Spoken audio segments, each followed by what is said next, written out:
was drawn back through nameless eons and inconceivable dimensions to worlds of outer entity at which the praised author of the Necronomicon had only guessed in the vaguest way. I was told of the pits of primal life, and of the streams that had trickled down therefrom. And finally, of the tiny rivulet from one of those streams which had become entangled with the destinies of our own earth. My brain whirled. And where before I had attempted to explain things away, I now began to believe in the most abnormal and incredible wonders. The array of vital evidence was damnably vast and overwhelming.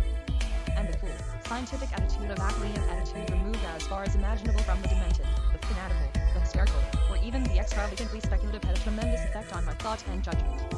By the time I laid the frightful letter aside, I could understand the fears he had come to entertain, and was ready to do anything in my power to keep people away from those wild, haunted hills. Even now, when time has dulled the impression and made me half question my own experience and horrible doubts, there are things in that letter of Ackley's which I would not quote, or even form into words on paper.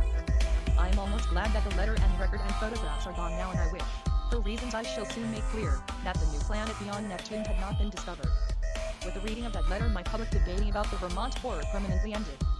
Arguments from opponents remained unanswered or put off with promises, and eventually the controversy petered out into oblivion. During late May and June I was in constant correspondence with Ackley. Though once in a while a letter would be lost, so that we would have to retrace our ground and perform considerable laborious copying. What we were trying to do, as a whole, was to compare notes in matters of obscure mythological scholarship and arrive at a fairer correlation of the Vermont horrors with the general body of primitive world legend. For one thing, we virtually decided that these morbidities and the hellish and lay in Ego were one and the same order of incarnated nightmare. There were also absorbing zoological conjectures, which I would have referred to Professor Dexter in my own college, but for Ackley's imperative command to tell no one of the matter before us. If I seem to disobey that command now, it is only because I think that at this stage a warning about those farther Vermont hills and about those Himalayan peaks which world explorers are more and more determined to ascend is more conducive to public safety than silence would be. One specific thing we were leading up to was a deciphering of the hieroglyphics on that infamous black stone, a deciphering which might well place us in possession of secrets deeper and more dizzying than any formerly known to man. Toward the end of June the phonograph record came shipped from Brattleboro, since Ackley was unwilling to trust conditions on the ranch line north of there. He had begun to feel an increased sense of espionage, aggravated by the loss of some of our letters, and said much about the insidious deeds of certain men whom he considered tools and agents of the hidden demons. Most of all he suspected the surly farmer Walter Brown, who lived alone on a run-down hillside place near the deep woods, and who was often seen loafing around corners in Brattleboro, Bellows Cross, Newfane, and South Londonderry in the most inexplicable and seemingly unmotivated way. Brown's voice, he felt convinced, was one of those he had overheard on a certain occasion in a very terrible conversation. And he had once found a footprint or clawprint near Brown's house which might possess the most ominous significance. It had been curiously near some of Brown's own footprints that faced toward it. So the record was shipped from Brattleboro, whither Ackley drove in his Ford car along the lonely Vermont back roads. He confessed in an accompanying note that he was beginning to be afraid of those roads, and that he would not even go into Townshend for supplies now except in broad daylight. It did not pay, he repeated again and again, to know too much unless one were very remote from those silent and problematical hills. He would be going to California pretty soon to live with his son, though it was hard to leave a place where all one's memories and ancestral feelings centered. Before trying the record on the commercial machine which I borrowed from the college administration building, I carefully went over all the explanatory matter in Ackley's various letters. This record, he had said, was obtained about 1 a.m. on the 1st of May, 1915, near the closed mouth of a cave where the wooded west slope of Dark Mountain rises out of Lee's Swamp. The place had always been unusually plagued with strange voices, this being the reason he had brought the phonograph, dictaphone, and blank in expectation of results. Former experience had told him that May Eve, the hideous Sabbath night of underground European legend, would probably be more fruitful than any other date, and he was not disappointed. It was noteworthy, though, that he never again heard voices at that particular spot. Unlike most of the overheard forced voices, the substance of the record was quasi-ritualistic, and included one palpably human voice which Ackley had never been able to place. It was not Brown's, but seemed to be that of a man of greater cultivation. The second voice, however, was the real crux of the thing, for this was the accursed buzzing which had no likeness to humanity despite the human words which it uttered in good English grammar and a scholarly accent. The recording phonograph and dictaphone had not worked uniformly well, and had of course been at a great disadvantage because of the remote and muffled nature of the overheard ritual. So that the actual speech secured was very fragmentary. Ackley had given me a transcript of what he believed the spoken words to be, and I glanced through this again as I prepared the machine for action.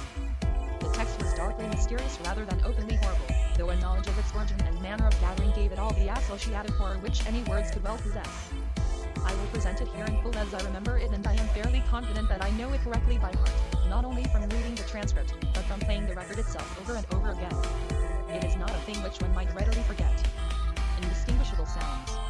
A cultivated male human voice is the lord of the woods, even to the gifts of the men of length. So from the wells of night to the gulfs of space, and from the gulfs of space to the wells of night, ever the praises of grateful who, of Sapogla, and of him who is not to be named.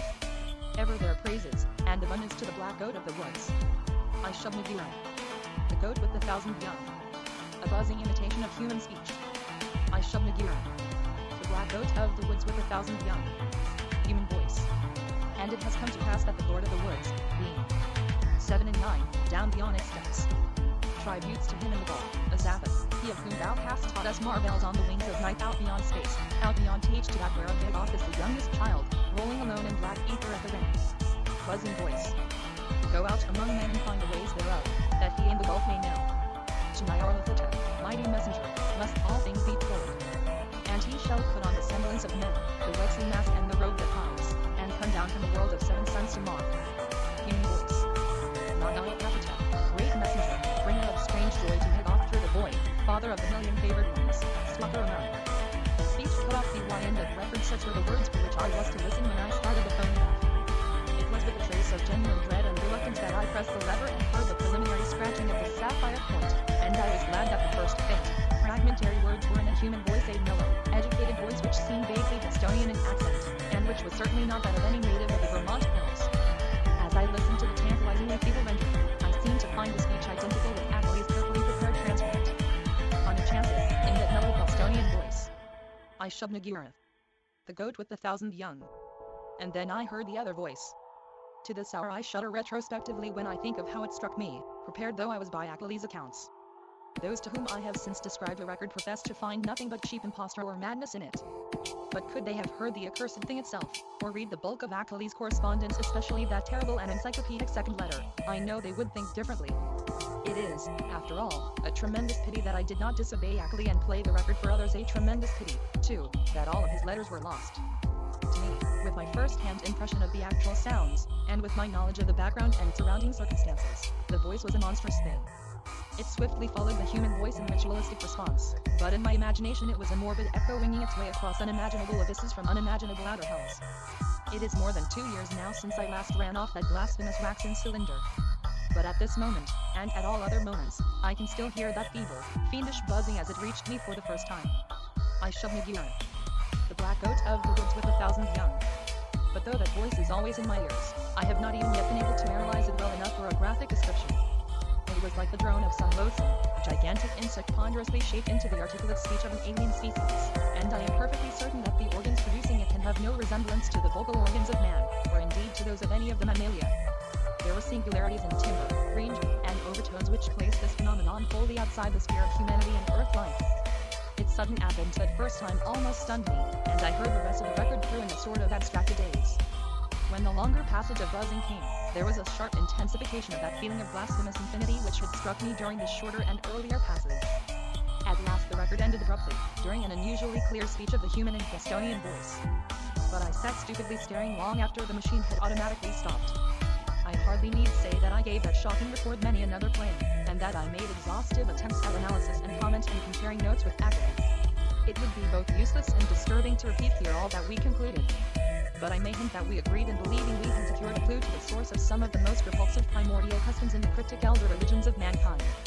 It seemed plain to us, also, that there were ancient and elaborate alliances between the hidden outer creatures and certain members of the human race.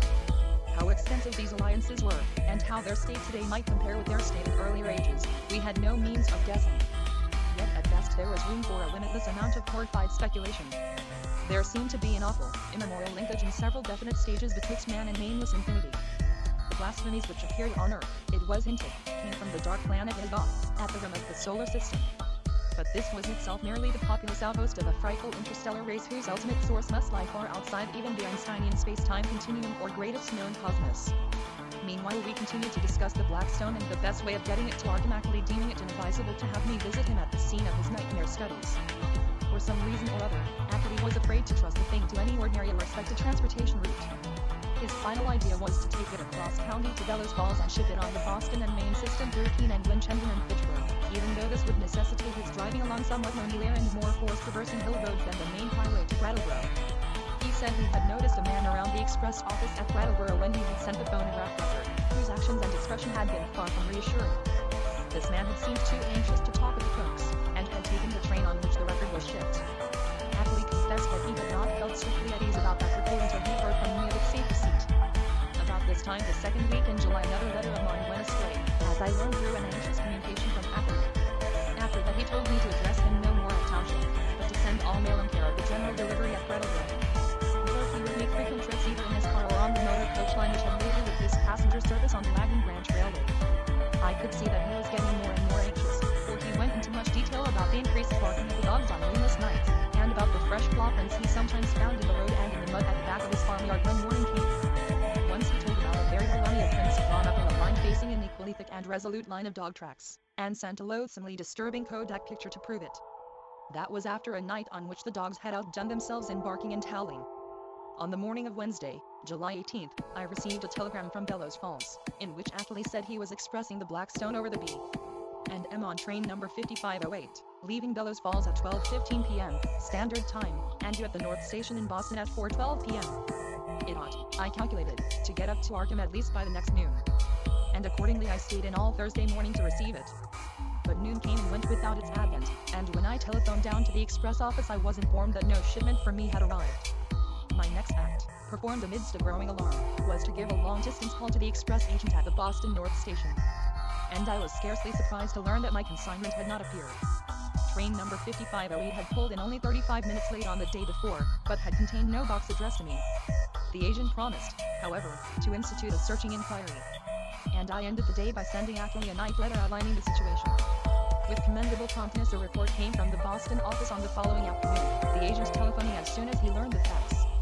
It seemed that the Railway Express clerk on number 5508 had been able to recall an incident which might have much bearing on my loss and argument with a very curious-voiced man, lean, sandy, and rustic-looking, when the train was waiting at Keene, NH, shortly after 1 o'clock Standard Time. The man, he said, was greatly excited about a heavy box which he claimed to expect, but which was neither on the train nor entered on the company's books. He had given the name of Stanley Adams, and had had such a clearly thick droning voice, that it made the clerk abnormally dizzy and sleepy to listen to him. The clerk could not remember quite how the conversation had ended, but recalled starting into a fuller awakeness when the train began to move. The Boston agent added that this clerk was a young man of wholly unquestioned veracity and reliability, of known antecedents and long with the company. That evening I went to Boston to interview the clerk in person, having obtained his name and address from the office. He was a frank, prepossessing fellow, but I saw that he could add nothing to his original account. Oddly, he was scarcely sure that he could even recognize the strange inquirer again. Realizing that he had no more to tell, I returned to Arkham and sat up till morning writing letters to Ackley, to the express company, and to the police department and station agents and Keene. I felt that the strange-voiced man who had so clearly affected the clerk must have a pivotal place in the ominous business, and hoped that Keene station employees and telegraph office records might tell something about him and about how he happened to make his inquiry when and where he did. I must admit, however, that all my investigations came to nothing. The clear-voiced man had indeed been noticed around the Keene station in the early afternoon of July 18th, and one lounger seemed to couple him vaguely with a heavy box. But he was altogether unknown, and had not been seen before or since.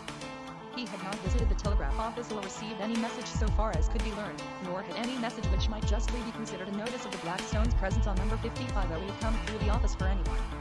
Naturally, Ackley joined with me in conducting these inquiries, and even made a personal trip to Keene to question the people around the station. But his attitude toward the matter was more fatalistic than mine. He seemed to find the loss of the box a portent and menacing fulfillment of inevitable tendencies, and had no real hope at all of its recovery. He spoke of the undoubted telepathic and hypnotic powers of the hill creatures and their agents, and in one letter hinted that he did not believe the stone was on this earth any longer. For my part, I was duly encouraged, for I felt there was at least a chance of learning profound and astonishing things from the old, Lord Hieroglyphs. The matter would have rankled bitterly in my mind had not Ackley's immediate subsequent letters brought up a new phase of the whole horrible hill problem which at once seized all my attention. IV. The unknown fate, Ackley wrote in a script grown pitifully tremulous, had begun to close in on him with a wholly new degree of determination. The nocturnal barking of the dogs whenever the moon was dim or absent was hideous now, and there had been attempts to molest him on the lonely roads he had to traverse by day. On the 2nd of August, while bound for the village in his car, he had found a tree trunk away from his path on a point where the highway ran through a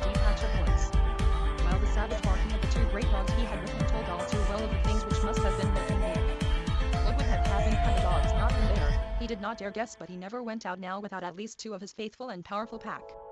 Other road experiences had occurred on August 5th and 6th. A shot grazing his car on one occasion, and the barking of the dogs telling of unholy woodland presences on the other.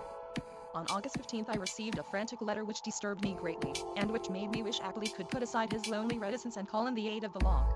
There had been frightful happenings on the night of the 12-13th, bullets flying outside the farmhouse, and 3 of the 12 great dogs being found shot dead in the morning. There were myriads of claw prints in the road, with the human prints of Walter Brown among them. Ackley had started to telephone to Brattleboro for more dogs, but the wire had gone dead before he had chance to say much.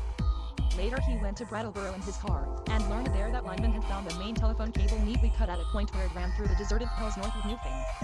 But he was about to start home with 4 fine new dogs, and several cases of ammunition for his big game repeating rifle. The letter was written at the post office in Brattleboro, and came through to me without delay. My attitude toward the matter was by this time quickly slipping from a scientific to an alarmingly personal one.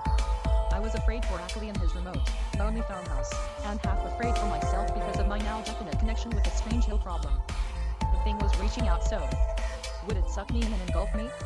In replying to his letter I urged him to seek help, and hinted that I might take action myself if he did not. I spoke of visiting Vermont in person in spite of his wishes, and of helping him explain the situation to the proper authorities. In return, however, I received only a telegram from Bellows Falls which read thus: "Appreciate your position but can do nothing. Take no action yourself or it could only harm both. Wait for explanation. Henry Akley." But the affair was steadily deepening. Upon my replying to the telegram I received a shaky note from Ackley with the astonishing news that he had not only never sent the wire, but had not received the letter from me, to which it was an obvious reply. Hasty inquiries by him at Bellows Falls had brought out that the message was deposited by a strange sandy-haired man with a curiously thick, droning voice, though more than this he could not learn. The clerk showed him the original text as scrawled in pencil by the sender, but the handwriting was wholly unfamiliar. It was noticeable that the signature was misspelled a Kely, without the second E. Certain conjectures were inevitable, but amidst the obvious crisis he did not stop to elaborate upon them. He spoke of the death of more dogs and the purchase of still others, and of the exchange of gunfire which had become a settled feature each moonless night. Brown's prints, and the prints of at least 1 or 2 more shut human figures, were now found regularly among the claw prints in the road, and at the back of the farmyard. It was, Ackley admitted, a pretty bad business. And before long he would probably have to go to live with his California son whether or not he could sell the old place. But it was not easy to leave the only spot one could really think of as home. He must try to hang on a little longer. Perhaps he could scare off the intruders, especially if he openly gave up all further attempts to penetrate their secrets. Writing Ackley at once, I renewed my offers of aid, and spoke again of visiting him and helping him convince the authorities of his dire peril. In his reply he seemed less set against the plan than his past attitude would have led one to predict, but said he would like to hold off a little while longer, long enough to get his things in order and reconcile himself to the idea of leaving an almost morbidly cherished birthplace. People looked askance at his studies and speculations, and it would be better to get quietly off without setting the countryside in a turmoil and creating widespread doubts of his own sanity. He had had enough, he admitted, but he wanted to make a dignified exit if he could. This letter reached me on the 28th of August, and I prepared and mailed as encouraging a reply as I could. Apparently the encouragement had effect, for Ackley had fewer terrors to report when he acknowledged my note. He was not very optimistic, though, and expressed the belief that it was only the full moon season which was holding the creatures off. He hoped there would not be many densely cloudy nights, and talked vaguely of boarding in Brattleboro when the moon waned. Again I wrote him encouragingly, but on September the 3rd came a fresh communication which had obviously crossed my letter in the mails. And to this I could not give any such hopeful response. In view of its importance I believe I had better give it in full as best I can do from memory of the shaky script. It ran substantially as follows: Monday. Dear Wilmore, a rather discouraging P.S. To my last. Last night was thickly cloudy, though no rain and not a bit of moonlight got through. Things were pretty bad, and I think the end is getting near, in spite of all we have hoped. After midnight something landed on the roof of the house, and the dogs all rushed up to see what it was. I could hear them snapping and tearing around, and then one managed to get on the roof by jumping from the low L. There was a terrible fight up there, and I heard a frightful buzzing which I'll never forget. And then there was a shocking smell. About the same time bullets came through the window and nearly grazed me. I think the main line of the hill creatures had got close to the house when the dogs divided because of the roof business. What was up there I don't know yet, but I'm afraid the creatures are learning to steer better with their space wings. I put out the light and used the windows for loopholes, and raked all around the house with rifle fire aimed just high enough not to hit the dogs. That seemed to end the business, but in the morning I found great pools of blood in the yard, beside pools of a green sticky stuff that had the worst odor I had ever smelled. I climbed up on the roof and found more of the sticky stuff there. 5 of the dogs were killed. I'm afraid I hit one by aiming too low, or he was shot in the back. Now I am setting the pains the shot broke, and am going to Brattleboro for more dogs. I guess the men at the kennels think I am crazy. We'll drop another note later. Suppose I'll be ready for moving in a week or two, though it nearly kills me to think of it. Hastily Ackley, but this was not the only letter from Ackley to cross mine. On the next morning, September 6th, still another came. This time a frantic scrawl which utterly unnerved me and put me at a loss what to say or do next. Again, I cannot do better than quote the text as faithfully as memory will let me. Tuesday. Clouds didn't break, so no moon again and going into the rain anyhow. I had the house wired for electricity and put in a searchlight, but I didn't know they'd cut the cables as fast as they could be mended. I think I am going crazy. It may be that all I have ever written you is a dream or madness. It was bad enough before, but this time it is too much. They talked to me last night, talked in the cursed buzzing voice and told me things that I dare not repeat to you. I heard them plainly over the barking of the dogs, and once when they were drowned out a human voice helped them. Keep out of this, Will Mark. It is worse than either you or I ever suspected. They don't mean to let me get to California now. They want to take me off alive, or what theoretically and mentally amounts to alive, not only to Higgah, but beyond that, away outside the galaxy and possibly beyond the last purpling of space. I told them I wouldn't go where they wish, or in the terrible way they propose to take me, but I'm afraid it will be no use. My place is so far out that they may come by day as well as by night before long. 6 more dogs killed, and I felt presences all along the wooded parts of the road when I drove to Brattleboro today. It was a mistake for me to try to send you that phonograph record in Blackstone. Better smash the record before it's too late. We'll drop you another line tomorrow if I'm still here. Wish I could arrange to get my books and things to Brattleboro and board there. I would run off without anything if I could, but something inside my mind holds me back. I can slip out to Brattleboro, where I ought to be safe, but I feel just as much a prisoner there as at the house. And I seem to know that I couldn't get much farther even if I dropped everything and tried. It is horrible to get mixed up in this.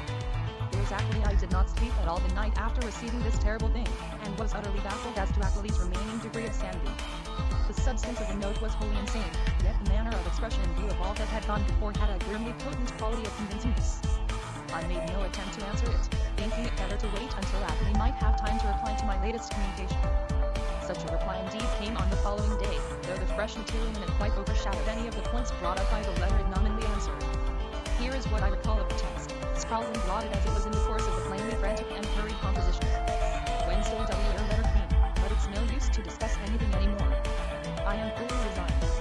Wonder that I have even enough willpower left to fight them on. And to escape even if I were willing to give up everything and run. They'll get me. Had a letter from them yesterday, RFD man brought it while I was at Brattleboro. Typed and postmarked Bellows Falls. Tells what they want to do with me, I can't repeat it. Look out for yourself, too. Smash that record. Cloudy nights keep up, and moon wane all the time. Wish I dared to get help if I brace up my willpower, but anyone who would dare to come at all would call me crazy unless there happened to be some proof. Couldn't ask people to come for no reason at all. Am all out of touch with everybody and have been for years. But I haven't told you the worst, Wilmarth. Brace up to read this, for it will give you a shock. I am telling the truth, though. It is this: I have seen and touched one of the things, or part of one of the things. God, man, but it's awful. It was dead, of course. One of the dogs had it, and I found it near the kennel this morning. I tried to save it in the woodshed to convince people of the whole thing, but it all evaporated in a few hours. Nothing left. You know, all those things in the rivers were seen only on the first morning after the flood. And here's the worst. I tried to photograph it for you, but when I developed the film there wasn't anything visible except the woodshed. What can the thing have been made of? I saw it and felt it, and they all leave footprints. It was surely made of matter, but what kind of matter? The shape can't be described. It was a great crab with a lot of pyramided fleshy rings or knots of thick, ropey stuff covered with feelers where a man's head would be. That green sticky stuff is its blood or juice. And there are more of them due on Earth any minute. Walter Brown is missing, hasn't been seen loafing around any of his usual corners in the villages hereabouts. I must have got him with one of my shots, though the creatures always seem to try to take their dead and wounded away. Got into town this afternoon without any trouble, but I'm afraid they're beginning to hold off because they're sure of me. Am writing this in Brattleboro, PO. This may be goodbye if it is. Write my son George Goodenow Ackley, 176 Pleasant Street, San Diego, now, but don't come up here. Write the boy if you don't hear from me in a week, and watch the papers for news. I'm going to play my last 2 cards now if I have the willpower left. First to try poison gas on the things I've got the right chemicals and have fixed up masks for myself and the dogs, and then if that doesn't work, tell the sheriff. They can lock me in a madhouse if they want to. It'll be better than what the other creatures would do. Perhaps I can get them to pay attention to the prints around the house. They are faint, but I can find them every morning. Suppose, though, police would say I faked them somehow. For they all think I'm a queer character. Must try to have a state policeman spend a night here and see for himself, though it would be just like the creatures to learn about it and told off at night. They cut my wires whenever I try to telephone in the night. The linemen think it is very clear, and may testify for me if they don't go and imagine I cut them myself. I haven't tried to keep them prepared for over a week now. I could get some of the ignorant people to testify for me about the reality of the horrors, but everybody laughs at what they say, and anyhow, they have shunned my place for so long that they don't know any of the new events. You couldn't get one of those rundown farmers to come within a mile of my house for love or money. The mail carrier hears what they say and jokes me about a god. If I only dare tell him how real it is. I think I'll try to get him to notice the prints, but he comes in the afternoon and they're usually about gone by that time. If I kept one by setting a box or pan over it, he'd think surely it was a fake or joke. Wish I hadn't gotten to be such a hermit, so goats don't drop around as they used to. I've never dared show the Blackstone or the Kodak pictures, or play that record, to anybody but the ignorant people. The others would say I fake the whole business and do nothing but laugh. But I may yet try showing the pictures. They give those claw prints clearly, even if the things that made them can't be photographed. What a shame nobody else saw that thing this morning before it went to nothing. But I don't know as I could. After what I've been through, a madhouse is as good a place as any. The doctors can help me make up my mind to get away from this house, and that is all that will save me. Write my son George if you don't hear soon. Goodbye. Smash that record, and don't mix up in this. Here's Apple. The letter frankly plunged me into the blackest of terror. I did not know what to say in answer, but scratched out some incoherent words of advice and encouragement and sent them by registered mail. I recall urging Ackley to move to Brattleboro at once, and place himself under the protection of the authorities. Adding that I would come to that town with the phonograph record and help convince the courts of insanity. It was time, too, I think on foot, to alarm the people generally against these things in their midst. It will be observed that at this moment of stress my own belief in all Ackley had told and claimed was virtually complete, though I did think his failure to get a picture of the dead monster was due not to any freak of nature but to some excited slip of his own. V. Then, apparently crossing my incoherent note and reaching me Saturday afternoon, September 8th, came that curiously different and calming letter neatly typed on a new machine. That strange letter of reassurance and invitation which must have marked so prodigious a transition in the whole nightmare drama of the Lonely Hills. Again I will quote from memory, seeking for special reasons to preserve as much of the flavor of the style as I can. It was postmarked Bellows Falls, and the signature as well as the body of the letter was typed as is frequent with beginners in typing. The text, though, was marvelously accurate for a tyro's work. And I concluded that Ackley must have used a machine at some previous period, perhaps in college. To say that the letter relieved me would be only fair, yet beneath my relief lay a substratum of uneasiness. If Ackley had been sane in his terror, was he now sane in his deliverance? And the sort of improved rapport mentioned. What was it? The entire thing implied such a diametrical reversal of Ackley's previous attitude. But here is the substance of the text, carefully transcribed from a memory in which I take some pride. Townshend, Vermont, Thursday, September 6, 1928. My dear Wilmar, it gives me great pleasure to be able to set you at rest regarding all the silly things I've been writing you. I say silly, although by that I mean my frightened attitude rather than my descriptions of certain phenomena. Those phenomena are real and important enough. My mistake had been in establishing an anonymous attitude toward them. I think I mentioned that my strange visitors were beginning to communicate with me, and to attempt such communication. Last night this exchange of speech became actual. In response to certain signals I admitted to the house a messenger from those outside, a fellow human, let me hasten to say. He told me much that neither you nor I had even begun to guess, and showed clearly how totally we had misjudged and misinterpreted the purpose of the outer ones in maintaining their secret colony on this planet. It seems that the evil legends about what they have offered to men, and what they wish in connection with the earth, are wholly the result of an ignorant misconception of allegorical speech, of course, molded by cultural backgrounds and thought habits vastly different from anything we dream of. My own conjectures, I freely own, shot as widely past the mark as any of the guesses of illiterate farmers and savage Indians. What I had thought morbid and shameful and ignominious is in reality awesome and mind-expanding and even glorious, my previous estimate being merely a phase of man's eternal tendency to hate and fear and shrink from the utterly different. Now I regret the harm I have inflicted upon these alien and incredible beings in the course of our nightly skirmishes. If only I had consented to talk peacefully and reasonably with them in the first place. But they bear me no grudge, their emotions being organized very differently from ours. It is their misfortune to have had as their human agents in Vermont some very inferior specimens, the late Walter Brown, for example. He prejudiced me vastly against them. Actually, they have never knowingly harmed men, but have often been cruelly wronged and spied upon by our species. There is a whole secret cult of evil men. A man of your mystical erudition will understand me when I link them with Castor and the yellow sign, devoted to the purpose of tracking them down and injuring them on behalf of monstrous powers from other dimensions. It is against these aggressors, not against normal humanity, that the drastic precautions of the Outer Ones are directed. Incidentally, I learned that many of our lost letters were stolen not by the Outer Ones but by the emissaries of this malign cult. All that the Outer Ones wish of man is peace and non-molestation and an increasing intellectual rapport.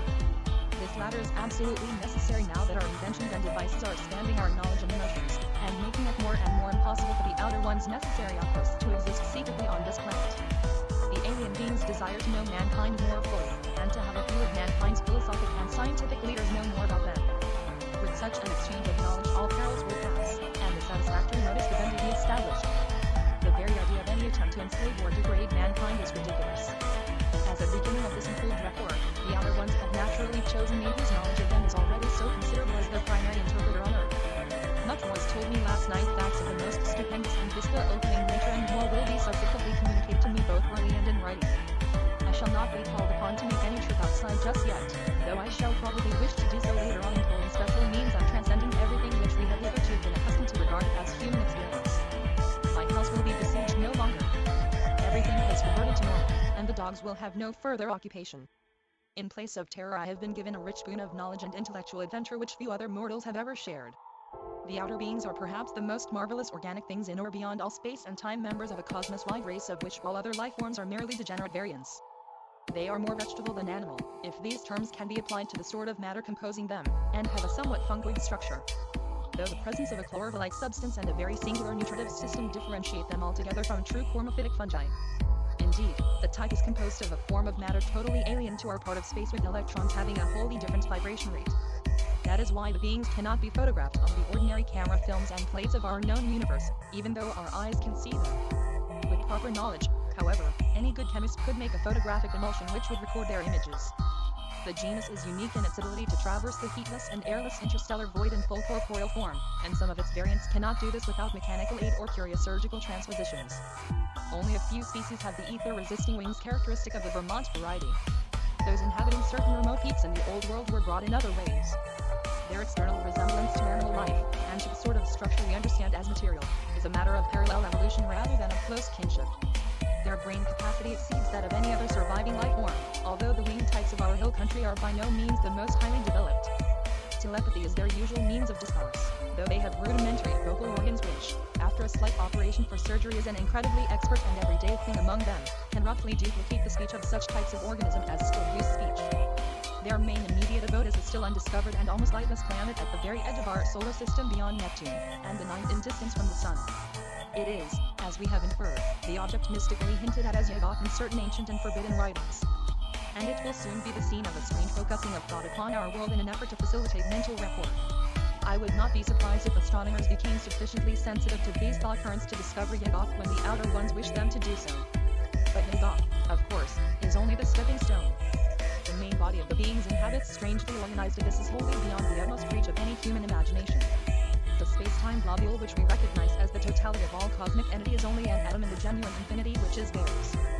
And as much of this infinity as any human brain can hold is eventually to be opened up to me, as it has been to not more than 50 other men since the human race has existed. You will probably call this raving at first, Wilmark, but in time you will appreciate the titanic opportunity I have stumbled upon. I want you to share as much of it as is possible, and to that end must tell you thousands of things that won't go on paper. In the past I have warned you not to come to see me. Now that all is safe, I take pleasure in rescinding that warning and inviting you. Can't you make a trip up here before your college term opens? It would be marvelously delightful if you could. Bring along the phonograph record and all my letters to you as consultative data. We shall need them in piecing together the whole tremendous story. You might bring the Kodak prints, too, since I seem to have mislaid the negatives and my own prints in all this recent excitement. But what a wealth of facts I have to add to all this broken and tentative material, and what a stupendous device I have to supplement my editions. Don't hesitate, I am free from espionage now, and you will not need anything unnatural or disturbing. Just come along and let my car meet you at the Brattleboro station. Prepare to stay as long as you can, and expect many an evening of discussion of things beyond all human conjecture. Don't tell anyone about it, of course, for this matter must not get to the promiscuous public. The train service to Brattleboro is not bad. You can get a timetable in Boston. Take a beat. And enter Greenfield. were taking the convenient 14 p.m. standard from Boston. This gets into Greenfield at 7:35, and at 9:19 a train leaves there which reaches Brattleboro at 10:01. That is weekdays. Let me know the date and I'll have my car on hand at the station. Pardon this typed letter, but my handwriting has grown shaky of late, as you know, and I don't feel equal to long stretches of script. I got this new Corona in Brattleboro yesterday. It seems to work very well. Awaiting word, and hoping to see you shortly with the phonograph record and all my letters in the correspondence I am yours in anticipation. Henry W. Ackley. To Albert N. Wilmarth, Esquire, Miskatonic University, Arkham, Mass. The complexity of my emotions upon reading, rereading, and pondering over this strange and unlooked-for letter is past adequate description. I have said that I was at once relieved and made uneasy, but this expresses only crudely the overtones of diverse and largely subconscious feelings which comprised both the relief and the uneasiness. To begin with, the thing was so antipodally at variance with the whole chain of horrors preceding it. The change of mood from stark terror to cool complacency and even exultation was so unheralded, lightning-like, and complete. I could scarcely believe that a single day could so alter the psychological perspective of one who had written that final frenzied bulletin of Wednesday, no matter what leading disclosures that day might have brought. At certain moments a sense of conflicting unrealities made me wonder whether this whole distantly reported drama of fantastic forces were not a kind of half-illusory dream created largely within my own mind. Then I thought of the phonograph record and gave way to still greater bewilderment. The letter seemed so unlike anything which could have been expected. As I analyzed my impression, I saw that it consisted of two distinct phases. First, granting that Ackley had been sane before and was still sane, the indicated change in the situation itself was so swift and unthinkable. And secondly, the change in Ackley's own manner, attitude, and language was so vastly beyond the normal or the predictable. The man's whole personality seemed to have undergone an insidious mutation, a mutation so deep that one could scarcely reconcile his two aspects with the supposition that both represented equal sanity. Word choice, spelling, all were subtly different. And with my academic sensitiveness to prose style, I could trace profound divergences in his commonest reactions and rhythm responses. Certainly, the emotional cataclysm or revelation which could produce so radical an overturn must be an extreme one indeed. Yet in another way the letter seemed quite characteristic of Ackley. The same old passion for infinity, the same old scholarly inquisitiveness. I could not a moment or more than a moment credit the idea of spuriousness or malign substitution. Did not the invitation, the willingness to have me test the truth of the letter in person, prove its genuineness? I did not retire Saturday night, but sat up thinking of the shadows and marvels behind the letter I had received. My mind, aching from the quick succession of monstrous conceptions it had been forced to confront during the last 4 months, worked upon this startling new material in a cycle of doubt and acceptance which repeated most of the steps experienced in facing the earlier wonders. Till long before dawn a burning interest and curiosity had begun to replace the original storm of perplexity and uneasiness. Mad or sane, metamorphosed or merely relieved, the chances were that Ackley had actually encountered some stupendous change of perspective in his hazardous research. Some change at once diminishing his danger, real or fancied, and opening dizzy new vistas of cosmic and superhuman knowledge. My own zeal for the unknown flared up to meet his, and I felt myself touched by the contagion of the morbid barrier breaking. To shake off the maddening and wearying limitations of time and space and natural law, to be linked with the vast outside, to come close to the nighted and abysmal secrets of the infinite and the ultimate, surely such a thing was worth the risk of one's life, soul, and sanity. And Ackley had said there was no longer any peril. He had invited me to visit him instead of warning me away as before. I tingled at the thought of what he might now have to tell me. There was an almost paralyzing fascination in the thought of sitting in that lonely and lately beleaguered farmhouse with a man who had talked with actual emissaries from outer space. Sitting there with the terrible record and the pile of letters in which Ackley had summarized his earlier conclusions. So late Sunday morning I telegraphed Ackley that I would meet him in Brattleboro on the following Wednesday, September 12th, if that date were convenient for him. In only one respect did I depart from his suggestions, and that concerned the choice of a train. Frankly, I did not feel like arriving in that haunted Vermont region late at night. So instead of accepting the train he chose, I telephoned the station and devised another arrangement. By rising early and taking the 8:07 a.m. standard into Boston, I could catch the 9:25 for Greenfield, arriving there at 12:22 noon. This connected exactly with the train reaching Brattleboro at 1:08 p.m. a much more comfortable hour than 10:01 for meeting Ackley and riding with him into the close-packed, secret-guarding hills. I mentioned this choice in my telegram, and was glad to learn in the reply which came toward evening that it had met with my prospective host's endorsement. His wire ran thus: arrangements satisfactory, will meet 1:08 train Wednesday, don't forget record and letters and prints. Keep destination quiet, expect great revelations, Ackley. Receipt of this message in direct response to one sent to Ackley and necessarily delivered to his house from the Townshend station either by official messenger or by a restored telephone service removed any lingering subconscious doubts I may have had about the authorship of the perplexing letter.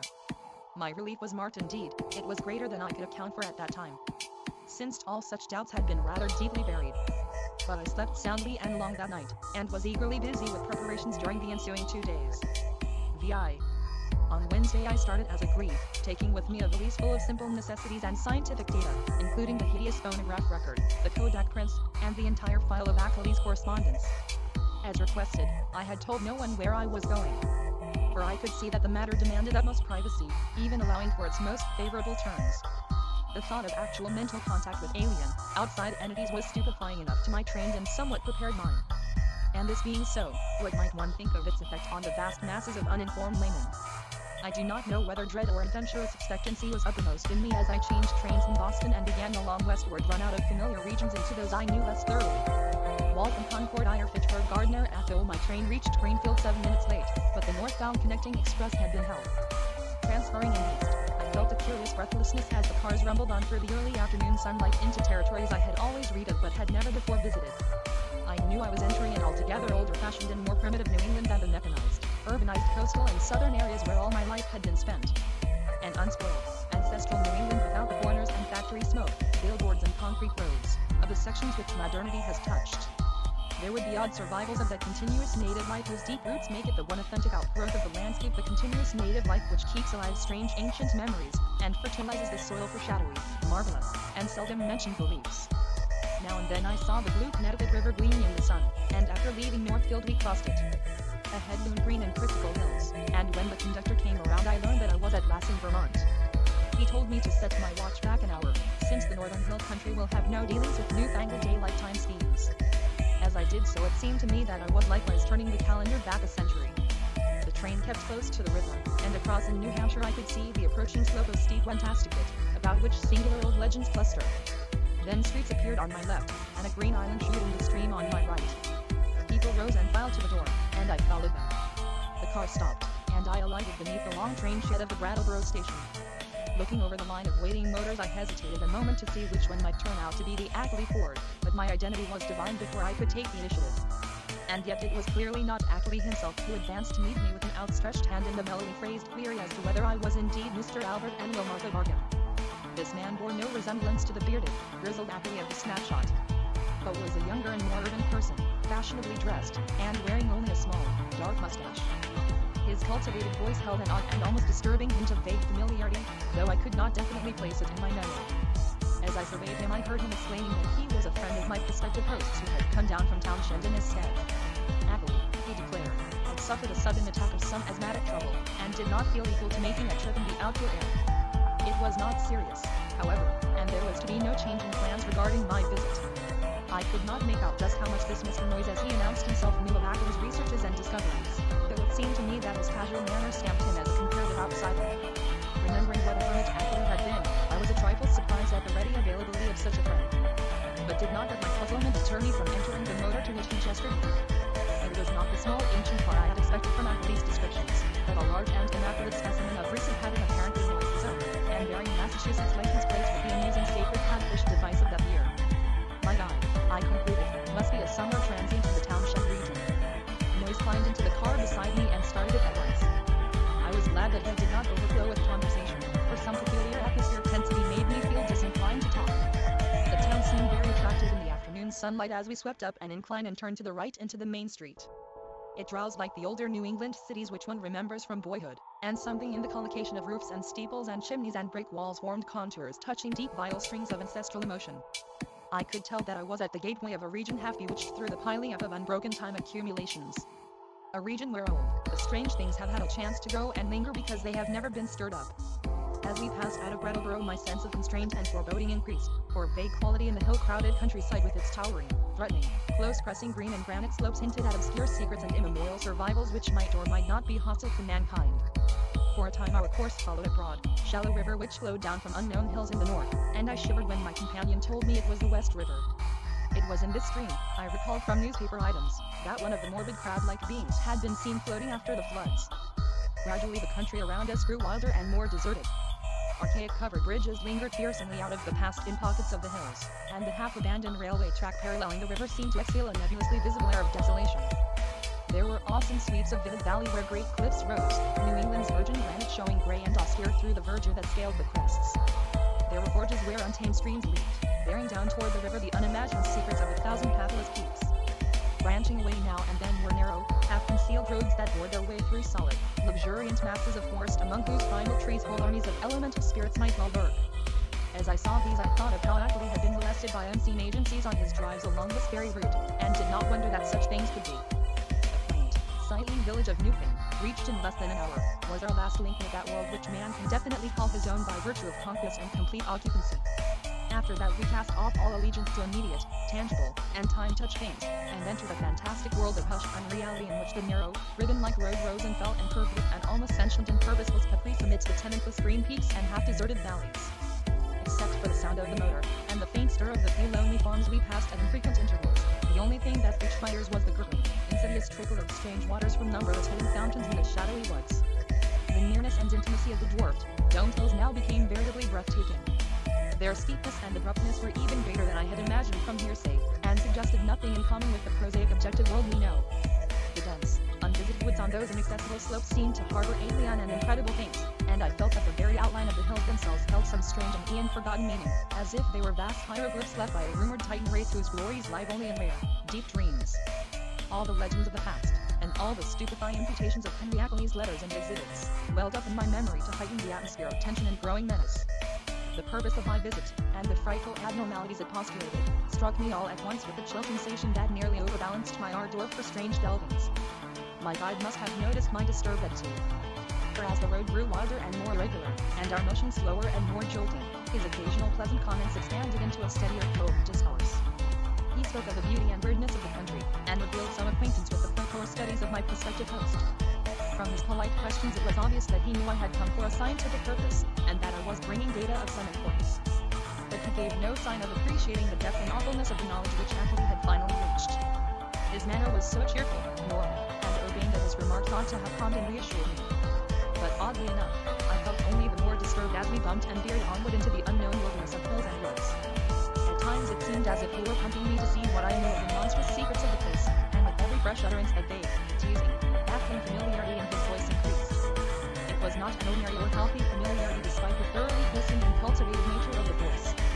I somehow linked it with forgotten nightmares, and felt that I might grow mad if I recognized it. If any good excuse had existed, I think I would have turned back from my visit. As it was, I could not well do so, and it occurred to me that a crude, scientific conversation with Ackley himself after my arrival would help greatly to pull me together. Besides, there was a strangely calming element of cosmic beauty in the hypnotic landscape through which we climbed and plunged fantastically. Time had lost itself in the labyrinths behind, and around us stretched only the flowering waves of fairy and the recaptured loveliness of vanished centuries, the hoary groves, the untainted pastures edged with gay autumnal blossoms, and at vast intervals the small brown farmsteads nestling amidst huge trees beneath vertical precipices of fragrant briar and meadow grass. Even the sunlight assumed a supernal glamour, as if some special atmosphere or exhalation mantled the whole region. I had seen nothing like it before save in the magic vistas that sometimes form the backgrounds of Italian primitives. Sodoma and Leonardo conceived such expanses, but only in the distance, and through the vaultings of Renaissance arcades. We were now burrowing bodily through the midst of the picture, and I seemed to find in its necromancy a thing I had innately known or inherited, and for which I had always been vainly searching. Suddenly, after rounding an obtuse angle at the top of a sharp ascent, the car came to a standstill. On my left, across a well-kept lawn which stretched to the road and flaunted a border of whitewashed stones, rose a white, 2.5-story house of unusual size and elegance for the region, with a quadrilateral of contiguous or arcade-linked barns, sheds, and windmill behind and to the right. I recognized it at once from the snapshot I had received, and was not surprised to see the name of Henry Ackley on the galvanized iron mailbox near the road. For some distance back of the house a level stretch of marshy and sparsely wooded land extended, beyond which soared a steep, thickly forested hillside ending in a jagged leafy crest. This latter, I knew, was the summit of Dark Mountain, halfway up which we must have climbed already. Alighting from the car and taking my valise, Noyes asked me to wait while he went in and notified Ackley of my advent. He himself, he added, had important business elsewhere, and could not stop for more than a moment. As he briskly walked up the path to the house I climbed out of the car myself, wishing to stretch my legs a little before settling down to a sedentary conversation. My feeling of nervousness and tension had risen to a maximum again now that I was on the actual scene of the morbid beleaguering described so hauntingly in Ackley's letters, and I honestly dreaded the coming discussions which were to link me with such alien and forbidding worlds. Close contact with the utterly bizarre is often more terrifying than inspiring, and it did not cheer me to think that this very bit of dusty road was the place where those monstrous tracks and that faded green ichor had been found after moonless nights of fear and death. Slightly I noticed that none of Achilles' dogs seemed to be about. He sold them all as soon as the outer ones made peace with him? Try as I might, I could not have the same confidence in the depth and sincerity of the peace which appeared in Achilles' final and clearly different letter. After all, he was a man of much simplicity and with little worldly experience. Was there not, perhaps, some deep and sinister undercurrent beneath the surface of the new alliance? Led by my thoughts, my eyes turned downward to the powdery road surface which had held such hideous testimonies. The last few days had been dry, and tracks of all sorts cluttered the rutted, irregular highway despite the unfrequented nature of the district. With a vague curiosity I began to trace the outline of some of the heterogeneous impressions, trying meanwhile to curb the flights of macabre fancy which the place and its memory suggested. There was something menacing and uncomfortable in the funereal stillness, in the muffled, subtle trickle of distant brooks, and in the crowding green peaks and black-wooded precipices that choke the narrow horizon. And then an image shot into my consciousness which made those vague menaces and flights of fancy seem mild and insignificant indeed. I have said that I was scanning the miscellaneous prints in the road with a kind of idle curiosity, but all at once that curiosity was shockingly snuffed out by a sudden and paralyzing gust of active terror. For though the dust tracks were in general confused and overlapping, and unlikely to arrest any casual gaze, my restless vision had caught certain details near the spot where the path to the house joined the highway. And it recognized beyond doubt or hope the frightful significance of those details. It was not for nothing, alas, that I had pored for hours over the coded views of the outer one's clawprints which Achilles had sent. Too well did I know the marks of those loathsome nippers, and that hint of ambiguous direction which stamped the foreigners as no creatures of this planet. No chance had been left me for merciful mistake. Here, indeed, in objective form before my own eyes, and surely made not many hours ago, were at least 3 marks which stood out blasphemously among the surprising plethora of blurred footprints leading to and from the Achilles farmhouse. They were the hellish tracks of the living fungi from the off. I pulled myself together in time to stifle a scream. After all, what more was there than I might have expected, assuming that I had really believed Achilles' letters? He had spoken of making peace with the things. Why, then, was it strange that some of them had visited his house? But the terror was stronger than the reassurance. Could any man be expected to look unmoved for the first time upon the claw marks of animate beings from outer depths of space? Just then I saw noise emerge from the door and approach with a brisk step. I must, I reflected, keep command of myself, for the chances were this genial friend knew nothing of Achilles' profoundest and most stupendous probings into the forbidden. Achilles, Noise hastened to inform me, was glad and ready to see me. Although his sudden attack of asthma would prevent him from being a very competent host for a day or two. These spells hit him hard when they came, and were always accompanied by a debilitating fever and general weakness. He never was good for much while they lasted, had to talk in a whisper, and was very clumsy and feeble in getting about. His feet and ankles swelled, too, so that he had to bandage them like a gaudy old beef eater. Today he was in rather bad shape, so that I would have to attend very largely to my own needs. But he was none the less eager for conversation. I would find him in the study at the left of the front hall, the room where the blinds were shut. He had to keep the sunlight out when he was ill, for his eyes were very sensitive. As Noise bade me adieu and rode off northward in his car, I began to walk slowly toward the house. The door had been left ajar for me. But before approaching and entering, I cast a searching glance around the whole place, trying to decide what had struck me as so intangibly queer about it. The barns and sheds looked trimly prosaic enough, and I noticed Achilles' battered fort in its capacious, unguarded shelter. Then the secret of the queerness reached me. It was the total silence. Ordinarily a farm is at least moderately murmurous from its various kinds of livestock, but here all signs of life were missing. What of the hens and the hogs? The cows, of which Achilles had said he possessed several, might conceivably be out to pasture, and the dogs might possibly have been sold. But the absence of any trace of cackling or grunting was truly singular. I did not pause long on the path, but resolutely entered the open house door and closed it behind me. It had cost me a distinct psychological effort to do so, and now that I was shut inside I had a momentary longing for precipitate retreat. Not that the place was in the least sinister in visual suggestion. On the contrary, I thought the graceful late colonial hallway very tasteful and wholesome, and admired the evident breeding of the man who had furnished it. What made me wish to flee was something very attenuated and indefinable. Perhaps it was a certain odd odor which I thought I noticed, though I well knew how common musty odors are in even the best of ancient farmhouses. Refusing to let these cloudy qualms overmaster me, I recalled Noise's instructions and pushed open the 6-paneled, brass-latched white door on my left. The room beyond was darkened, as I had known before. And as I entered it I noticed that the clear odor was stronger there. There likewise appeared to be some faint, half-imaginary rhythm or vibration in the air. For a moment the closed blinds allowed me to see very little, but then a kind of apologetic hacking or whispering sound drew my attention to a great easy chair in the farther, darker corner of the room. Within its shadowy depths I saw the white blur of a man's face and hands. and in a moment I had crossed to greet the figure who had tried to speak. Dim though the light was, I perceived that this was indeed my host.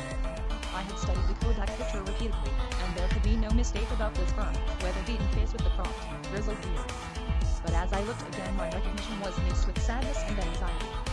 For certainly, this face was that of a very sick man.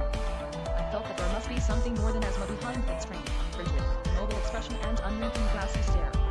And realized how terribly the strain of his frightful experiences must have told on him. Was it not enough to break any human being, even a younger man than this intrepid delver, into the forbidden?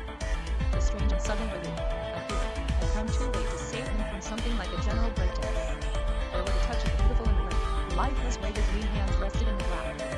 He had on a loose dressing gown, and was swathed around the head and tied around the neck with a vivid yellow scarf or hood. And then I saw that he was trying to talk in the same hacking whisper with which he had greeted me. It was a hard whisper to catch at first, since the grey mustache concealed all movements of the lips, and something in its timbre disturbed me greatly. But by concentrating my attention I could soon make out its purport surprisingly well. The accent was by no means a rustic one, and the language was even more polished than correspondence had led me to expect. Mr. Wilmarth, I presume? You must pardon my not rising. I am quite ill, as Mr. Noyes must have told you. But I could not resist having you come just the same. You know what I wrote in my last letter. There is so much to tell you tomorrow when I shall feel better. I can say how glad I am to see you in person after all our many letters. You have the file with you, of course. And the Kodak prints and record. Noyes put your valise in the hall. I suppose you saw it. For tonight I fear you'll have to wait on yourself to a great extent. Your room is upstairs, the one over this, and you'll see the bathroom door open at the head of the staircase. There's a meal spread for you in the dining room right through this door at your right, which you can take whenever you feel like it. I'll be a better host tomorrow, but just now weakness leaves me helpless. Make yourself at home. You might take out the letters and pictures and record and put them on the table here before you go upstairs with your bag. It is here that we shall discuss them. You can see my phonograph on that corner stand. No, thanks, there's nothing you can do for me. I know these spells of old. Just come back for a little quiet visiting before night, and then go to bed when you please. I'll rest right here, perhaps sleep here all night as I often do. In the morning I'll be far better able to go into the things we must go into. You realize, of course, the utterly stupendous nature of the matter before us.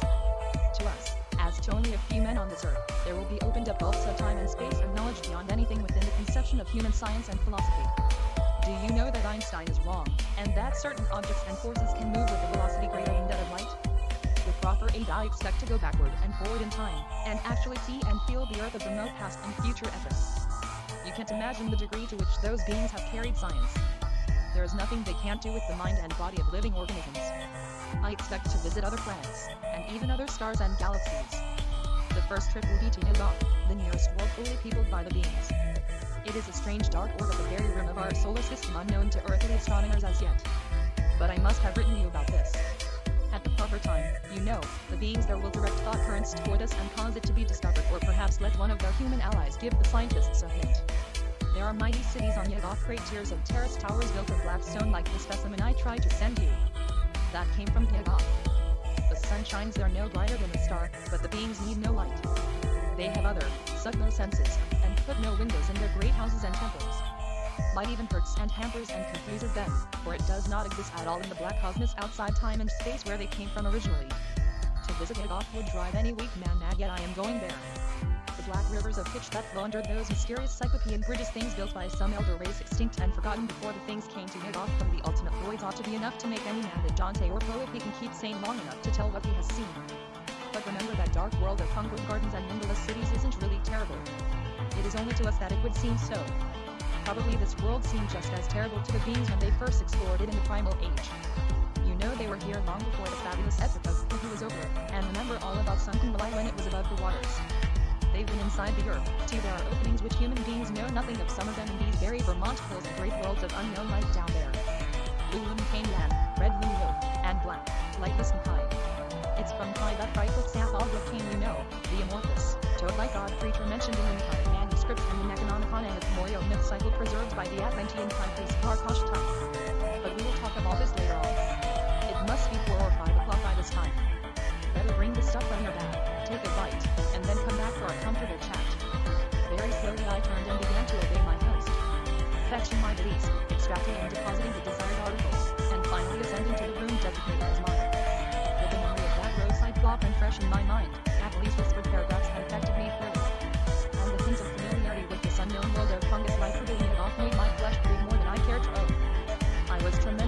sorry about Achilles' illness, but had to confess that its horse whisper had a fateful as well as playful quality.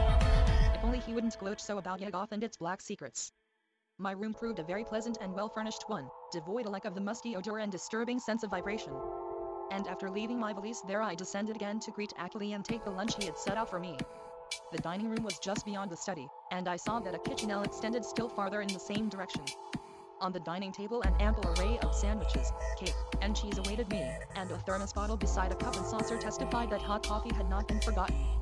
After a well-relished meal I poured myself a liberal cup of coffee, but found that the culinary standard had suffered a lapse in this one detail. My first spoonful revealed a faintly unpleasant acrid taste, so that I did not take more. Throughout the lunch I thought of Achilles sitting silently in the great chair in the darkened next room. Once I went in to beg him to share the repast, but he whispered that he could eat nothing as yet. Later on, just before he slept, he would take some malted milk all he ought to have that day. After lunch I insisted on clearing the dishes away and washing them in the kitchen sink, incidentally emptying the coffee which I had not been able to appreciate. Then returning to the darkened study I drew up a chair near my host's corner and prepared for such conversation as he might feel inclined to conduct. The letters, pictures, and record were still on the large center table, but for the nonce we did not have to draw upon them. Before long I forgot even the bizarre odor and curious suggestions of vibration. I have said that there were things in some of Achilles' letters, especially the second and most voluminous one, which I would not dare to quote or even form into words on paper. This hesitancy applies with still greater force to the things I heard whispered that evening in the darkened room among the lonely haunted hills. Of the extent of the cosmic horrors unfolded by that raucous voice I cannot even hint. He had known hideous things before, but what he had learned since making his pact with the outside things was almost too much for sanity to bear. Even now I absolutely refuse to believe what he implied about the constitution of ultimate infinity, the juxtaposition of dimensions, and the frightful position of our known cosmos of space and time in the unending chain of linked cosmos atoms which makes up the immediate supercosmos of curves, angles, and material and semi-material electronic organization. Never was a sane man more dangerously close to the arcana of basic energy, never was an organic brain nearer to utter annihilation in the chaos that transcends form and force and symmetry. I learned once who first came, and why half the great temporary stars of history had flared forth. I guessed from hints which made even my informant pause timidly the secret behind the Magellanic clouds and globular nebulae, and the black truth veiled by the immemorial allegory of Tau. The nature of the dove was plainly revealed, and I was told the essence though not the source of the hounds of Tundalos. The legend of Yig, father of serpents, remained figurative no longer, and I started with loathing when told of the monstrous nuclear chaos beyond angled space which the Necronomicon had mercifully cloaked under the name of Azathoth. It was shocking to have the foulest nightmares of secret myth cleared up in concrete terms whose stark, morbid hatefulness exceeded the boldest hints of ancient and medieval mystics. Ineluctably I was led to believe that the first whisperers of these accursed tales must have had discourse with Achilles' outer ones, and perhaps have visited outer cosmic realms as Achilles now proposed visiting them. I was told of the black stone and what it implied, and was glad that it had not reached me. My guesses about those hieroglyphics had been all too correct. And yet Achilles now seemed reconciled to the whole fiendish system he had stumbled upon. Reconciled and eager to probe farther into the monstrous abyss. I wondered what beings he had talked with since his last letter to me, and whether many of them had been as human as that first emissary he had mentioned. The tension in my head grew insufferable, and I built up all sorts of wild theories about the clear, persistent odor and those insidious hints of vibration in the darkened room. Night was falling now, and as I recalled what Achilles had written me about those earlier nights I shuddered to think there would be no moon. Nor did I like the way the farmhouse nestled in the lee of that colossal forested slope leading up to Dark Mountain's unvisited crest. With Achilles' permission I lighted a small oil lamp, turned it low, and set it on a distant bookcase beside the ghostly bust of Milton. But afterward I was sorry I had done so, for it made my host strain. Immobile face and listless hands looked damnably abnormal and corpse-like. He seemed half incapable of motion, though I saw him nod stiffly once in a while. After what he had told, I could scarcely imagine what profounder secrets he was saving for the morrow. But at last it developed that his trip to Yig off and beyond and my own possible participation in it was to be the next day's topic. He must have been amused by the start of horror I gave at hearing a cosmic voyage on my part proposed, for his head wobbled violently when I shewed my fare. Subsequently he spoke very gently of how human beings might accomplish and several times had accomplished the seemingly impossible flight across the interstellar void. It seemed that complete human bodies did not indeed make the trip, but that the prodigious surgical, biological, chemical, and mechanical skill of the outer ones had found a way to convey human brains without their concomitant physical structure. There was a harmless way to extract a brain, and a way to keep the organic residue alive during its absence. The bare, compact cerebral matter was then immersed in an occasionally replenished fluid within an ether-type cylinder of a metal-minded Yuggoth, certain electrodes reaching through and connecting it with elaborate instruments capable of duplicating the three vital faculties of sight, hearing, and speech. For the winged fungus beings to carry the brain cylinders intact through space was an easy matter. Then, on every planet covered by their civilization, they would find plenty of adjustable faculty instruments capable of being connected with the encased brains. So that after a little feeding, these traveling intelligences could be given a full sensory and multiple life while being a bottomless and mechanical one at each stage of their journeying through and beyond the space-time continuum. It was as simple as carrying a phonograph record about and playing it wherever a phonograph of the corresponding make exists. Of its success there could be no question. Ackley was not afraid. Had it not been brilliantly accomplished again and again? For the first time one of the inert, wasted hands raised itself and pointed to a high shelf on the farther side of the room. There, in a neat row, stood more than a dozen cylinders of a metal I had never seen before, cylinders about a foot high and somewhat less in diameter, with 3 curious sockets set in an isosceles triangle over the front convex surface of each. One of them was linked at 2 of the sockets to a pair of singular-looking machines that stood in the background. Of their purport I did not need to be told, and I shivered as with awe. Then I saw the hand point to a much nearer corner where some intricate instruments with attached cords and plugs, several of them much like the 2 devices on the shelf behind the cylinders, were huddled together. There are 4 kinds of instruments here, Wilmar, whispered the voice. 4 kinds, 3 faculties, each makes 12 pieces in all. You see there are 4 different sorts of beings presented in those cylinders up there. 3 humans, 6 fungal beings who can navigate space corporeally, 2 beings from Neptune gone. If you could see the body this type has on its own planet. And the rest entities from the central caverns of an especially interesting dark star beyond the galaxy. In the principal outpost inside Round Hill you'll now and then find more cylinders and machines, cylinders of extra cosmic brains with different senses from any we know, allies and explorers from the uttermost outside, and special machines for giving them impressions and expression in these several ways suited at once to them and to the comprehensions of different types of listeners. Round Hill, like most of the being's main outposts all through the various universes, is a very cosmopolitan place. Of course, only the more common types have been lent to me for experiment. Here take the 3 machines I point to and set them on the table. That tall one with the 2 glass lenses in front, and the box with the vacuum tubes and sounding board, and now the one with the metal disc on top. Now for the cylinder with the label B67 pasted on it. Just stand in that Windsor chair to reach the shelf. Heavy? Never mind. Be sure of the number B67. Don't bother that fresh, shiny cylinder joined to the 2 testing instruments, the one with my name on it. Set B67 on the table near where you put the machines and see that the dial switch on all 3 machines is jammed over to the extreme left. Now connect the cord of the lens machine with the upper socket on the cylinder there. Join the tube machine to the lower left-hand socket, and the disc apparatus to the outer socket. Now move all the dial switches on the machines over to the extreme right, first the lens one, then the disc one, and then the tube one. That's right. I might as well tell you that this is a human being just like any of us. I'll give you a taste of some of the others tomorrow. To this day I do not know why I obeyed those whispers so slavishly, or whether I thought Ackley was mad or sane. After what had gone before, I ought to have been prepared for anything. But this mechanical memory seemed so like the typical vagaries of crazy inventors and scientists that it struck a chord of doubt which even the preceding discourse had not excited. What the whisper implied was beyond all human belief, yet were not the other things still farther beyond, and less preposterous only because of their remoteness from tangible concrete proof. As my mind reeled amidst this chaos, I became conscious of a mixed grating and whirring from all 3 machines lately linked to the cylinder, a grating and whirring which soon subsided into a virtual noiselessness. What was about to happen? Was I to hear a voice? And if so, what proof would I have that it was not some cleverly concocted radio device talked into by a concealed but closely watching speaker? Even now I am unwilling to swear just what I heard, or just what phenomenon really took place before me. But something certainly seemed to take place. To be brief and plain, the machine with the tubes and sound box began to speak, and with a point and intelligence which left no doubt that the speaker was actually present and observing us. The voice was loud, metallic, lifeless, and plainly mechanical in every detail of its production.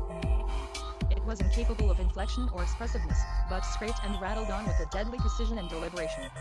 Mr. Wilmar, it said, I hope I do not startle you. I am a human being like yourself, though my body is now resting safely under proper vitalizing treatment inside Round Hill, about 1.5 miles east of here. I myself am here with you, my brain is in that cylinder, and I see, hear, and speak through these electronic vibrators. In a week I am going across the void as I have been many times before, and I expect to have the pleasure of Mr. Ackley's company. I wish I might have yours as well. For I know you by sight and reputation, and have kept close track of your correspondence with our friend. I am, of course, one of the men who have become aligned with the outside beings visiting our planet.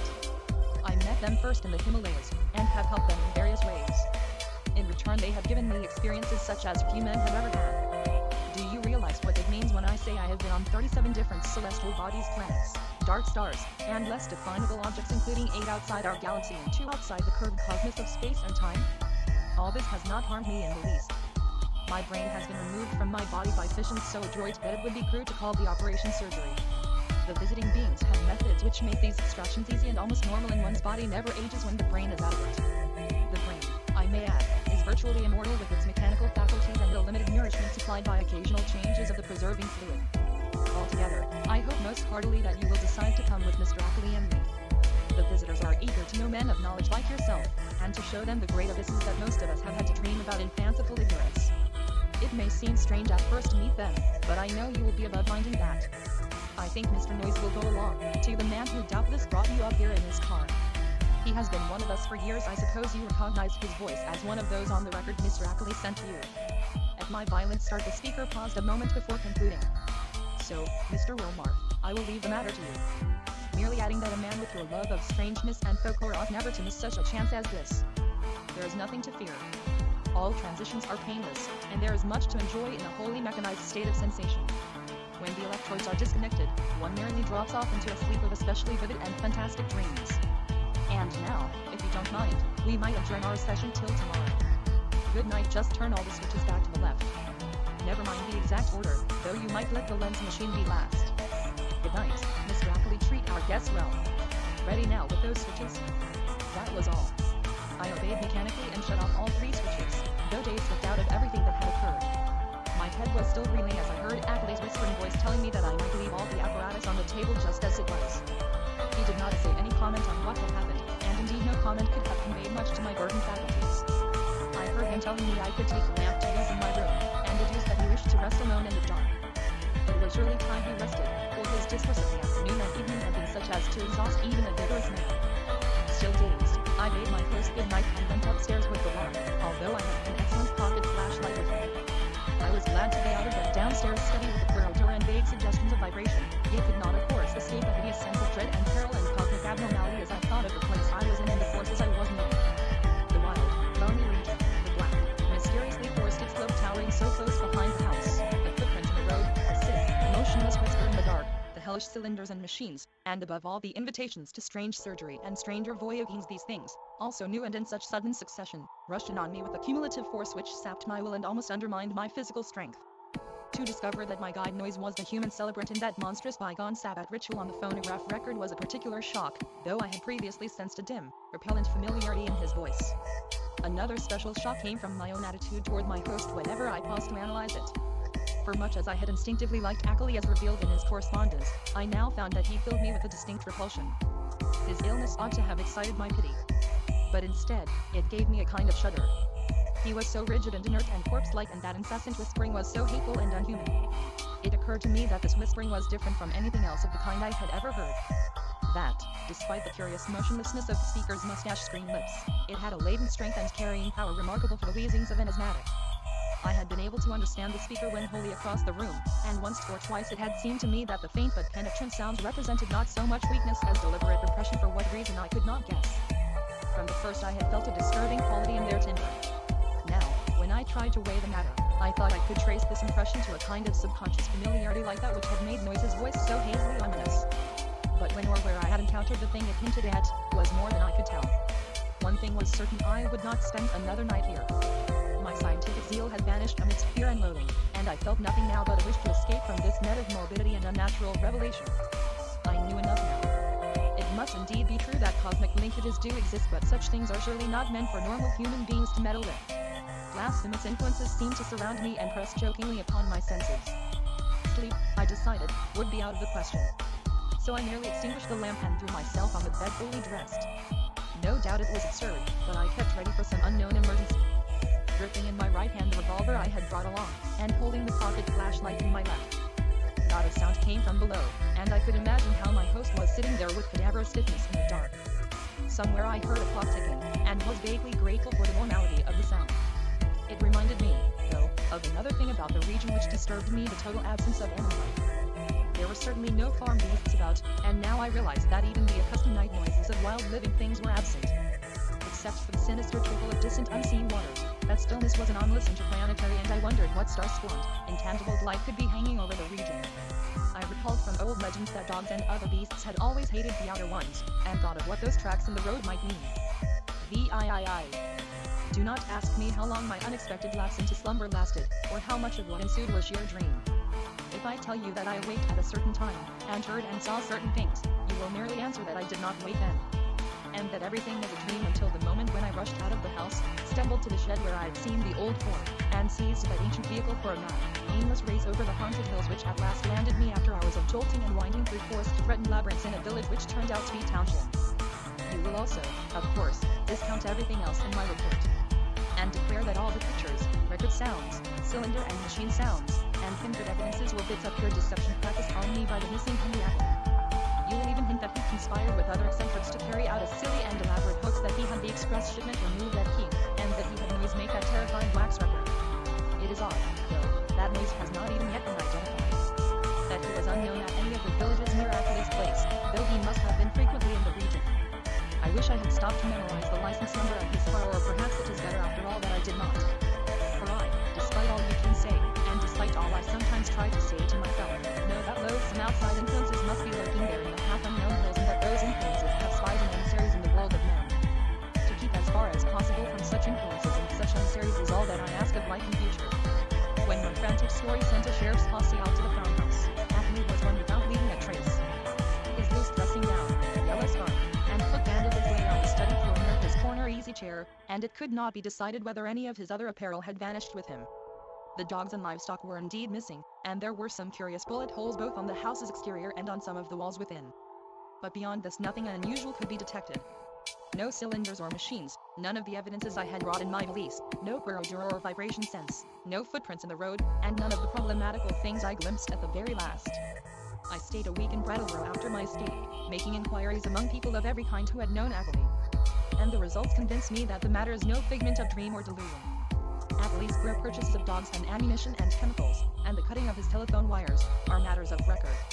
While all who knew him, including his son in California, can see that his occasional remarks on strange studies had a certain consistency.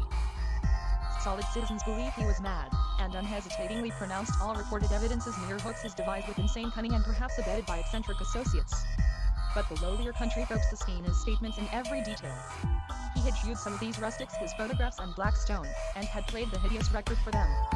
And they all said the footprints and buzzing voice were like those described in ancestral legends. They said, too, that suspicious sights and sounds had been noticed increasingly around Ackley's house after he found the black stone, and that the place was now avoided by everybody except the mailman and other casual, tough-minded people. Dark Mountain and Round Hill were both notoriously haunted spots, and I could find no one who had ever closely explored either. Occasional disappearances of natives throughout the district's history were well attested, and these now included the semi-vagabond Walter Brown, whom Ackley's letters had mentioned. I even came upon one farmer who thought he had personally glimpsed one of the queer bodies at flood time in the swollen West River, but his tale was too confused to be really valuable. When I left Brattleboro, I resolved never to go back to Vermont, and I feel quite certain I shall keep my resolution. Those wild hills are surely the outpost of a frightful cosmic race, as I doubt all the less since reading that a new ninth planet has been glimpsed beyond Neptune, just as those influences had said it would be glimpsed. Astronomers, with a hideous appropriateness a little suspect, have named this thing Pluto. I feel, beyond question, that it is nothing less than Nighted Yagoth, and I shiver when I try to figure out the real reason why its monstrous denizens wish it to be known in this way at this especial time. I vainly try to assure myself that these demoniac creatures are not gradually leading up to some new policy hurtful to the earth and its normal inhabitants. But I have still to tell of the ending of that terrible night in the farmhouse. As I have said, I did finally drop into a troubled doze. A doze filled with bits of dream which involved monstrous landscape glimpses. Just what awaked me I cannot yet say, but that I did indeed awake at this given point I feel very certain. My first confused impression was of stealthily creaking floorboards in the hall outside my door, and of a clumsy, muffled fumbling at the latch. This, however, ceased almost at once, so that my really clear impression began with the voices heard from the study below. There seemed to be several speakers, and I judged that they were controversially engaged. By the time I had listened a few seconds I was brought away, for the nature of the voices was such as to make all thought of sleep ridiculous. The tones were curiously varied, and no one who had listened to that accursed phonograph record could harbor any doubts about the nature of at least two of them. Hideous though the idea was, I knew that I was under the same roof with nameless things from abysmal space. For those two voices were unmistakably the blasphemous buzzings which the outside beings used in their communication with men. The two were individually different in pitch, accent, and tempo, but they were both of the same damnable general kind. The third voice was indubitably that of a mechanical utterance machine connected with one of the detached brains in the cylinders. There was as little doubt about that as about the buzzings. For the loud, metallic, lifeless voice of the previous evening, with its inflectionless, expressionless scraping and rattling, and its impersonal precision and deliberation, had been utterly unforgettable. For a time I did not pause to question whether the intelligence behind the scraping was the identical one which had formerly talked to me. But shortly afterward I reflected that any brain would emit vocal sounds of the same quality according to the same mechanical speech producer. The only possible difference of being in language, rhythm, speed, and pronunciation. To complete the eldritch colloquy there were two actually human voices, one the crude speech of an unknown and evidently rustic man, and the other the suave Bostonian tones of my erstwhile guide Noise. As I tried to catch the words which the stoutly fashioned floor so bafflingly intercepted, I was also conscious of a great deal of stirring and scratching and shuffling in the room below, so that I could not escape the impression that it was full of living beings, many more than the few whose speech I could single out. The exact nature of the stirring is extremely hard to describe, for very few good bases of comparison exist. Objects seemed now and then to move across the room like conscious entities. The sound of their footfalls having something about it like a loose, hard surface clattering as of the contact of ill-coordinated surfaces of horn or hard rubber. It was, to use a more concrete but less accurate comparison, as if people with loose, splintery wooden shoes were shambling and rattling about on the polished board floor. On the nature and appearance of those responsible for the sounds, I did not care to speculate. Before long I saw that it would be impossible to distinguish any connected discourse. Isolated words including the names of Ackley and myself now and then floated up, especially when uttered by the mechanical speech producer. But their true significance was lost for want of continuous context. Today I refuse to form any definite deductions from them, and even their frightful effect on me was one of suggestion rather than of revelation. A terrible and abnormal conclave, I felt certain, was assembled below me. But for what shocking deliberations I could not tell. It was curious how this unquestioned sense of the malign and the blasphemous pervaded me despite Ackley's assurances of the outsider's friendliness. With patient listening I began to distinguish clearly between voices, even though I could not grasp much of what any of the voices said. I seemed to catch certain typical emotions behind some of the speakers. One of the buzzing voices, for example, held an unmistakable note of authority, whilst the mechanical voice, notwithstanding its artificial loudness and regularity, seemed to be in a position of subordination and pleading. Noise's tones exuded a kind of conciliatory atmosphere. The others I could make no attempt to interpret. I did not hear the familiar whisper of Ackley, but well knew that such a sound could never penetrate the solid flooring of my room. I will try to set down some of the few disjointed words and other sounds I caught, revealing the speakers of the words as best I know how.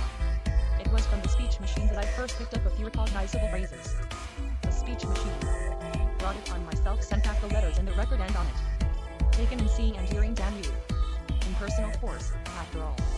Fresh, shiny cylinder. Great God. First buzzing voice. Time we stopped. Small and human. Ackley. Brain. Sane. Second buzzing voice. Nyarlathotep. Wilmarth records and letters. Cheap impostor. Noise. An unpronounceable word or name, possibly K-T-H-U-N. Harmless. Peace couple of weeks. Theatrical, told you that before. First buzzing voice. No reason, original plan effects. Noise can watch. Round hill. Fresh cylinder. Noise is hard. Noise. Well. All yours, down your rest. Place. Several voices at once in indistinguishable speech. Many footsteps, including the peculiar loose stirring or clattering. A curious sort of flapping sound. The sound of an automobile starting and receding. Silence that is the substance of what my ears brought me as I lay rigid upon that strange upstairs bed in the haunted farmhouse among the demoniac hills, later fully dressed, with a revolver clenched in my right hand and a pocket flashlight gripped in my left. I became, as I have said, broad awake. But a kind of obscure paralysis nevertheless kept me inert till long after the last echoes of the sounds had died away. I heard the wooden, deliberate ticking of the ancient Connecticut clock somewhere far below, and at last made out the irregular snoring of a sleeper. Ackley must have dozed off after the strange session, and I could well believe that he needed to do so.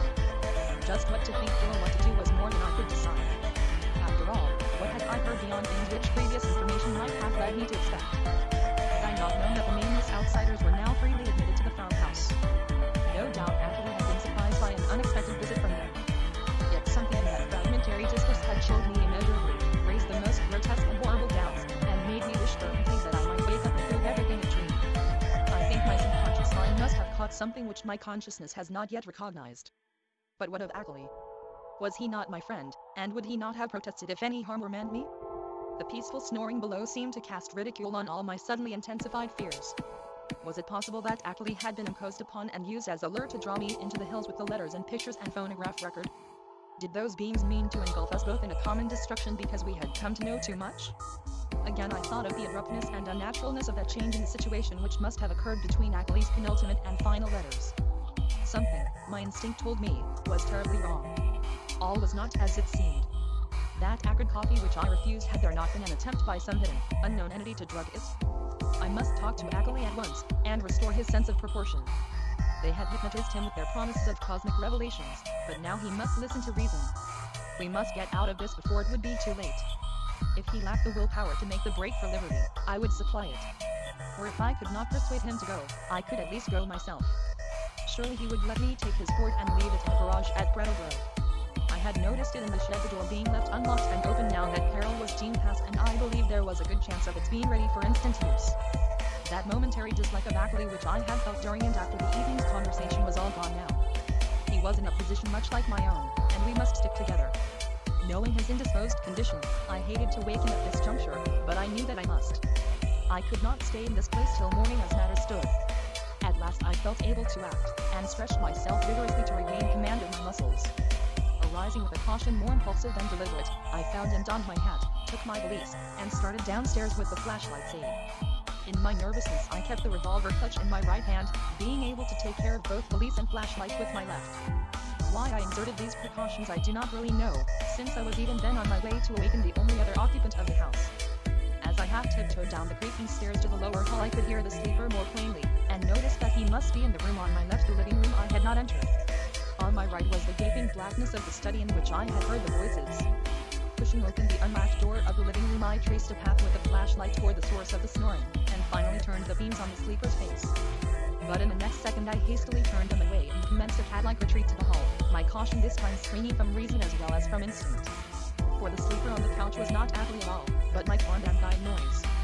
Just what the real situation was, I could not guess. But common sense told me that the safest thing was to find out as much as possible before arousing anybody. Regaining the hall, I silently closed and latched the living room door after me, thereby lessening the chances of a waking noise. I now cautiously entered the dark study, where I expected to find Ackley, whether asleep or awake, in the great corner chair which was evidently his favorite resting place. As I advanced, the beams of my flashlight caught the great center table, revealing one of the hellish cylinders with sight and hearing machines attached, and a little speech machine standing close by, ready to be connected at any moment. This, I reflected, must be the increased brain I had heard talking during the frightful conference. And for a second I had a perverse impulse to attach the speech machine and see what it would say. It must, I thought, be conscious of my presence even now, since the sight and hearing attachments could not fail to disclose the rays of my flashlight and the faint creaking of the floor beneath my feet. But in the end I did not dare meddle with the thing. I saw that it was the fresh, shiny cylinder with Ackley's name on it, which I had noticed on the shelf earlier in the evening in which my host had told me not to bother. Looking back at that moment, I can only regret my timidity and wish that I had boldly caused the apparatus to speak. God knows what mysteries and horrible doubts and questions of identity it might have cleared up. But then, it may be merciful that I let it alone. From the table I turned my flashlight to the corner where I thought Ackley was, but found to my perplexity that the great easy chair was empty of any human occupant asleep or awake. From the seat to the floor there trailed voluminously the familiar old dressing gown, and near it on the floor lay the yellow scarf and the huge foot bandages I had thought so odd. As I hesitated, striving to conjecture where Ackley might be, and why he had so suddenly discarded his necessary sick-room garments, I observed that the queer odor and sense of vibration were no longer in the room. What had been their cause? Curiously, it occurred to me that I had noticed them only in Ackley's vicinity. They had been strongest where he sat, and wholly absent except in the room with him or just outside the doors of that room. I paused, letting the flashlight wander about the dark study and racking my brain for explanations of the turn affairs had taken. Would to heaven I had quietly left the place before allowing that light to rest again on the vacant chair. As it turned out, I did not leave quietly, but with a muffled shriek which must have disturbed, though it did not quite awake, the sleeping sentinel across the hall. That shriek, and Noise's still unbroken snore, are the last sounds I ever heard in that morbidity-choked farmhouse beneath the black-wooded crest of a haunted mountain, that focus of transcosmic horror amidst the lonely green hills and curse-muttering brooks of a spectral rustic land. It is a wonder that I did not drop flashlight, valise, and revolver in my wild scramble, but somehow I failed to lose any of these. I actually managed to get out of that room and that house without making any further noise, to to drag myself and my belongings safely into the old Ford in the shed, and to set that archaic vehicle in motion towards some unknown point of safety in the black, moonless night. The ride that followed was a piece of delirium out of Poe or Rimbaud or the drawings of Dore, but finally I reached Townshend. That is all. If my sanity is still unshaken, I am lucky. Sometimes I fear what the years will bring, especially since that new planet Pluto has been so curiously discovered. As I have implied, I let my flashlight return to the vacant easy chair after its circuit of the room. Then noticing for the first time the presence of certain objects in the seat, made inconspicuous by the adjacent loose folds of the empty dressing gown. These are the objects, 3 in number, which the investigators did not find when they came later on. As I said at the outset, there was nothing of actual visual horror about them. The trouble was in what they led one to infer. Even now I have my moments of half-doubt, moments in which I half accept the skepticism of those who attribute my whole experience to dream and nerves and delirium. The 3 things were damnably clever constructions of their kind, and were furnished with ingenious metallic clamps to attach them to organic developments of which I dare not form any conjecture. I devoutly hope that they were the waxen products of a master artist, despite what my inmost fears tell me. Pray God. That whisper in darkness with its morbid odor and vibrations. Sorcerer, emissary, changeling, outsider. That hideous repressed buzzing and all the time in that fresh, shiny cylinder on the shelf. Or devil. Prodigious surgical, biological, chemical, and mechanical skill. For the things in the chair, perfect to the last, subtle detail of microscopic resemblance to or identity were the face and hands of Henry Wentworth Ackley.